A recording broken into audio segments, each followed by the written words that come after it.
तो दोस्तों स्वागत है आपका हिंदी साहित्य में। हिंदी साहित्य की संपूर्ण तैयारी करने के पहले दोस्तों अधिकतर दोस्तों का कमेंट आता है कि मैं किस पुस्तक से पढ़ाती हूँ।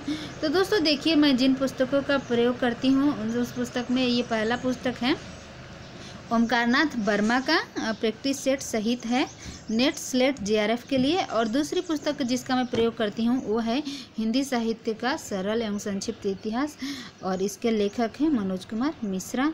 और एक मैं पुस्तक का प्रयोग करती हूँ दोस्तों, वो है डॉक्टर विवेक शंकर का, जो बुक अभी मेरे पास अवेलेबल नहीं है। तो इन 3 बुकों का प्रयोग मैंने किया है। तो आज हम करेंगे दोस्तों प्रथम अध्याय से शुरुआत।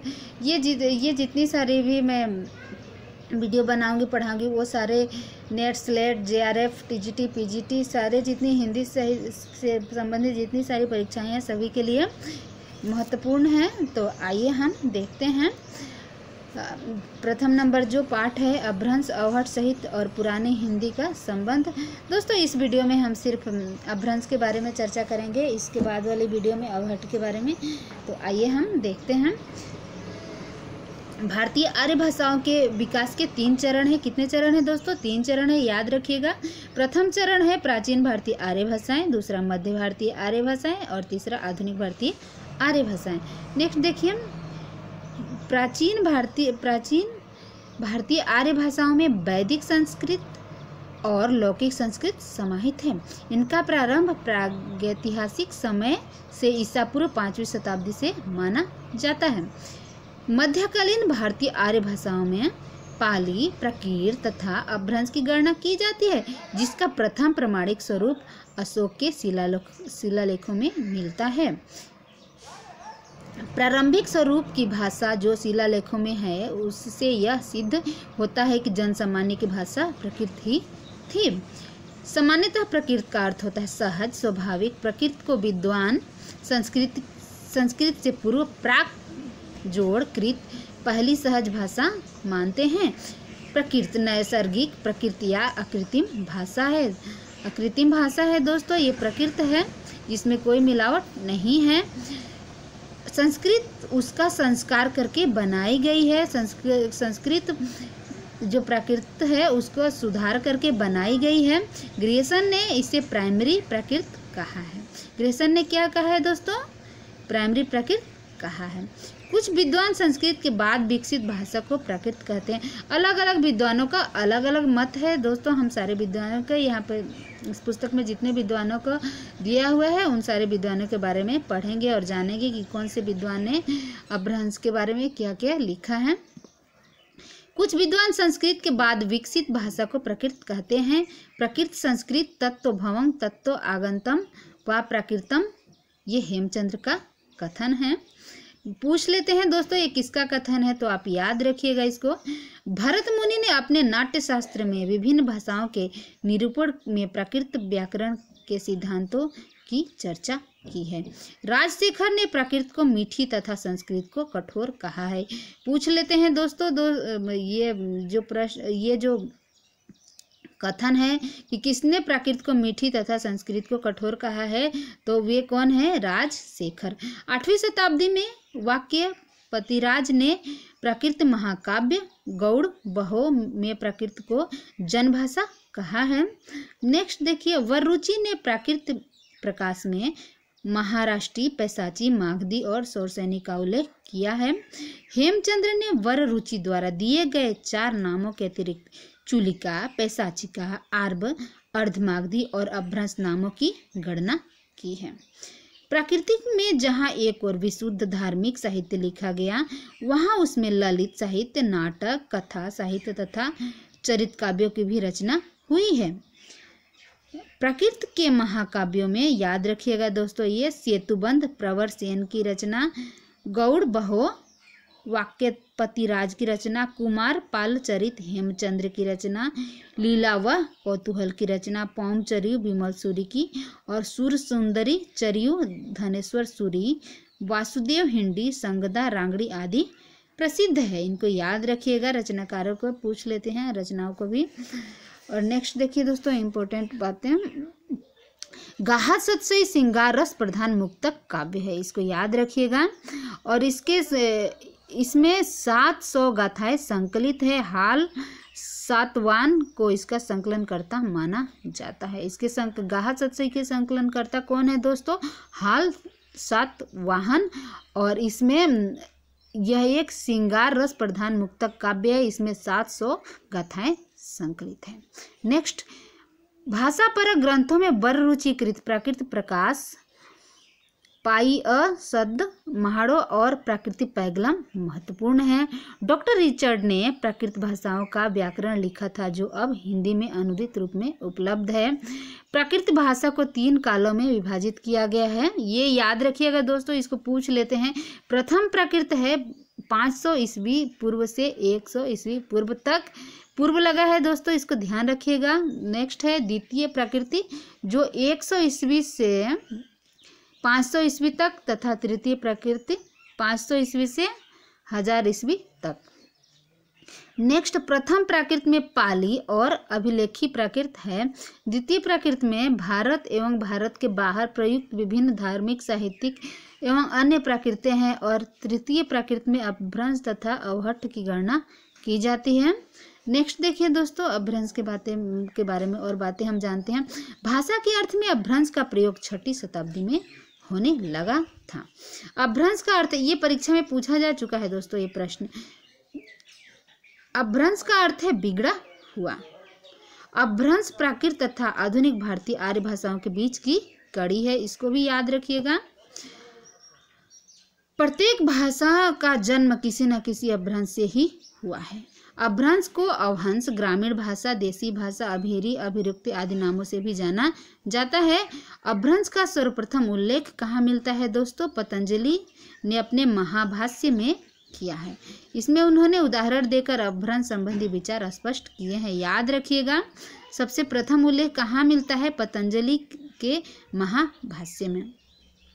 संस्कृत में प्रायः अपभ्रंश शब्द का ही प्रयोग किया गया है। अपभ्रष्ट शब्द का उल्लेख बहुत कम मिलता है। अवहथ्य, अवहट्ठ, अवहठ, अवहट आदि अपभ्रष्ट के तद्भव रूप है। इन शब्दों का प्रयोग परवर्ती कवियों ने किया है। संग्रहकार व्याणी और महाभाष्यकार पतंजलि ने संस्कृत के मानक शब्दों के भिन्न संस्कारच्युत, भ्रष्ट और अशुद्ध शब्दों को अपभ्रंश कहा है। याद रखिएगा दोस्तों। नेक्स्ट देखते हैं। स्वयंभू ने रामायण में अवहथ्य शब्द का प्रयोग किया है। भारतीहरि ने संस्कारहीन शब्दों को अपभ्रंश कहा है। भारतीहरि ने संस्कारहीन शब्दों को क्या कहा है? अपभ्रंश कहा है। आचार्य रुद्रट ने अपनी कृति काव्य अलंकार में जिन 6 भाषाओं का उल्लेख किया है, उनमें अपभ्रंश की गणना की गई है। देखिए इनका कथन। प्राकृत, संस्कृत, मागध, पिशाच भाषा, सुरसेनी च सठ्यो भूरि भेदो देश विशेषाद अपभ्रंश। ये इनका कथन है दोस्तों, किसका? आचार्य रुद्रट का। और कौन सा ग्रंथ का ये कथन है दोस्तों? काव्य अलंकार का। तो ध्यान रखिएगा, पूछ लेते हैं कि किसका कथन है और कहाँ से ली गई है पंक्तियाँ। आचार्य दंडी के अनुसार काव्यादि में अभीरों की भाषा को अपभ्रंश कहते हैं। आचार्य दंडी ने क्या माना है? कि अभीरों की भाषा को अपभ्रंश माना है। नेक्स्ट देखते हैं। प्राकृत व्याकरण चंड ने सबसे पहले अपभ्रंश नाम का उल्लेख किया गया है। कहाँ सबसे पहले अपभ्रंश नाम का उल्लेख किया गया है दोस्तों? प्राकृत व्याकरणाचार्य चंड ने सबसे पहले अपभ्रंश नाम का उल्लेख किया था। इसको याद रखिएगा। नेक्स्ट देखिए। संस्कृत अलंकारवादियों में सर्वप्रथम भामह ने अपभ्रंश का नामोल्लेख किया है। शब्दार्थों सहितो काव्यम गदं पदं च त्वधिता संस्कृत प्राकृत चान्य दो यपभ्रंश इति त्रिधा। ये काव्य अलंकार से लिया गया है दोस्तों, ये पंक्तियाँ जो हैं। नेक्स्ट देखिए। बल्लभी के राजा धरसेन द्वितीय के ताम्रपत्र 6वीं शती ईस्वी के भी अपभ्रंश नामक भाषा के अस्तित्व की पुष्टि होती है। नेक्स्ट देखिए। उक्ति व्यक्ति प्रकरण में दामोदर पंडित ने कौशल की भाषा को अपभ्रष्ट भाषा कहा है। पिसेल, ग्रेसन, भंडारकर, चटर्जी, वुलनर सदृश विद्वानों ने अपभ्रंश को देश भाषा माना है। कौन कौन लोगों ने, कौन कौन विद्वानों ने अपभ्रंश को देश भाषा माना है उसको देखिए। पिसेल, ग्रेसन, भंडारकर, चटर्जी, वुलनर सदृश विद्वानों ने अपभ्रंश को देश भाषा माना है। नेक्स्ट देखते हैं पिसेल के अनुसार एक तो वह अपभ्रंश जो प्रकृति से उत्पन्न हुई है, जो शब्द रचना तथा रूप रचना में प्रकृति की लीक से नहीं हटती। दूसरी अपभ्रंश वह है जो देश भाषा है। नेक्स्ट देखते हैं 7वीं 8वीं शताब्दी तक आते आते अपभ्रंश में श्रेष्ठ साहित्य की रचना होने लगी और संस्कृत की उपेक्षा अपभ्रंश में काव्य रचना की रुचि विकास हुआ। इम्पोर्टेंट है दोस्तों, याद रखिएगा। नेक्स्ट, सिद्ध या बौद्ध साहित्य के विभिन्न ग्रंथों का अन्वेषण करने वाले विद्वानों में Rahul Sankrityayan, doctor Bagchi, Pandit Haraprasad Shastri, doctor Richard Pischel, doctor Jacobi, doctor Hiralal Jain आदि के नाम विशेष उल्लेखनीय है। याद रखिएगा दोस्तों इन बातों को। और कुछ महत्वपूर्ण बातें हम देखते हैं अपभ्रंश के बारे में। तो डॉक्टर हरप्रसाद शास्त्री ने बौद्ध गान को दुहा नामक ग्रंथ का संपादन किया। बौद्ध गान और दुहा सिद्धों की रचनाओं का पहला संकलित ग्रंथ है, इसको याद रखिएगा दोस्तों। पौमचरी अपभ्रंश का सर्वश्रेष्ठ महाकाव्य है। इसे देखकर स्वयंभू को अपभ्रंश का वाल्मीकि कहा गया है, ये भी बहुत इंपॉर्टेंट है, इसको याद रखिएगा। पौमचरी को 90 संधियों में से 83 संधियों की रचना स्वयंभू ने तथा शेष 7 संधियों की रचना उनके पुत्र त्रिभुवन ने की थी, इसको भी याद रखना है। डॉक्टर भयाणी ने स्वयंभू को अपभ्रंश का कालिदास कहा। किसने स्वयंभू को अपभ्रंश का कालिदास किया है? तो कौन है? डॉक्टर भयाणी। और पुष्पदंत को भवभूति कहा है, इसको याद रखना है।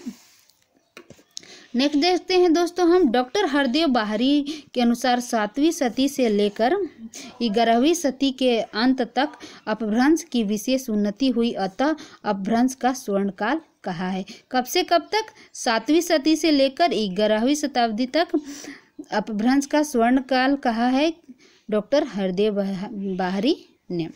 नेक्स्ट हम देखते हैं दोस्तों अपभ्रंश के भेद। अपभ्रंश के भेद नमी साधु ने अपभ्रंश के 3 भेदों को माना है। उसमें कौन कौन शामिल है देखिए दोस्तों। उपनागर, आभीर और ग्राम्य। उन्होंने ब्राचड़ का जिक्र नहीं किया है। मार्कंडेयकृत प्राकृत सर्वस्व में अपभ्रंश के 3 भेद माना गया है, जिसमें पहला है नागर, उपनागर और ब्राचड़। इनमें नागर गुजरात की, उपनागर राजस्थान की और ब्राचड़ सिंध की बोली है। नेक्स्ट देखते हैं हम डॉक्टर याकूब ने संत माचरियु की भूमिका में अपभ्रंश के भेदों का उल्लेख किया है। डॉक्टर याकोबी के अनुसार अपभ्रंश के 4 भेद हैं। कौन कौन से भेद है देखिए। पूर्वी, पश्चिमी, उत्तरी और दक्षिणी।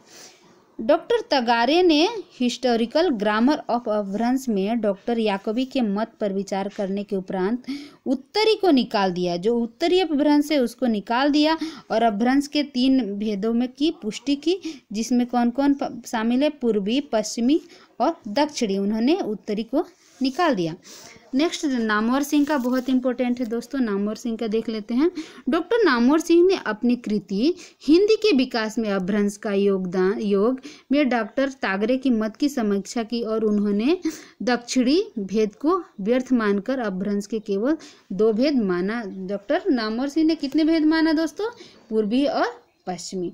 दोस्तों ये सारी जानकारी थी अपभ्रंश के बारे में। आशा है मेरी वीडियो आपके लिए लाभप्रद साबित हुई होगी। मेरी वीडियो को लाइक कीजिए, अपने दोस्तों को शेयर कीजिए।